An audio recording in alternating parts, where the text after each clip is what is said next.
Groups in major cities still manage to use May Day to find ways to speak out against government policies on workers' rights, and this year included objections to lockdown measures still in effect. In Europe, one of the larger gatherings took place in the Greek capital of Athens.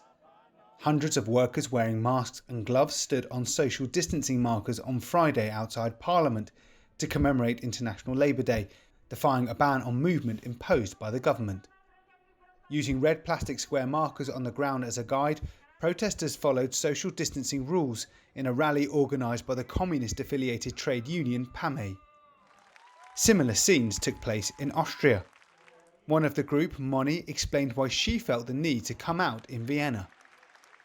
Because we are worried and we don't want a new normal where people are afraid and where they don't feel comfortable to do things. At the Brandenburg Gate in Berlin, demonstrators gathered despite current rules defying a ban on crowds of more than 20 people. Left and right-wing protesters were watched closely by police. Previous years in Berlin have seen peaceful May Day demonstrations turn into nights of street violence, with broken windows and cars set on fire. In Paris, President Emmanuel Macron said it was a May Day like no other. The streets remained almost deserted, with France still over a week away from restrictions being lifted.